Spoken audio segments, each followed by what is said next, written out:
যেই দুরূদটা নিয়ে আমরা বাঙালিরা ইখতিলাফ করি, যে দুরূদটা পড়তে গেলে আমরা কেউ কেউ বলি না এটা পড়া যাবে না। বিভিন্ন ওয়াজ মাহফিল অনুষ্ঠানে ওই টেনে টেনে আল্লাহুম্মা সাল্লি আলা টেনে যখন এই দুরূদ পড়ে, এই দুরূদের শব্দ সাইয়্যিদিনা মাওলানা এগুলো কোনো হাদিসের কিতাবেও নাই।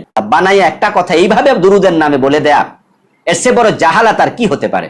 এই আল্লাহুম্মা সাল্লি আলা সাইয়্যিদিনা মাওলানা মুহাম্মদ ওয়া আলা আলি সাইয়্যিদিনা মাওলানা মুহাম্মদ, এগুলো বেদাতি দুরূদ, এগুলো কি করতে হবে? ছাড়তে হবে।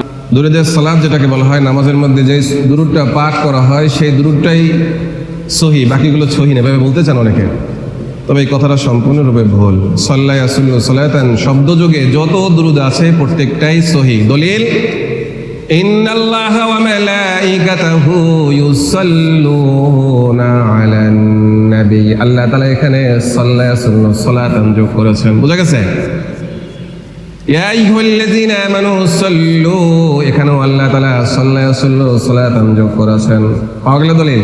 কালকে আমি দেখলাম রাসূলুল্লাহর রওজার ভিতরের একটা দৃশ্য, ভিতরের একটা দৃশ্য, সেখানে হয়তো বা ডান পাশে অথবা বাম পাশে ওয়ালের উপরে আমরা যে দুরূদটা পড়ি সেই দুরূদটা ওখানে লেখা। আমি দেখে খুবই খুশি হলাম যে যেই দুরূদটা নিয়ে আমরা বাঙালিরা ইখতিলাফ করি, যে দুরূদটা পড়তে গেলে আমরা কেউ কেউ বলি না এটা পড়া যাবে না, এটাও আমি দেখেছি। দুরূদ পড়ার সময় একদম দাঁড়ায় বলতেছে না এই দুরূদ পড়া যাবে না।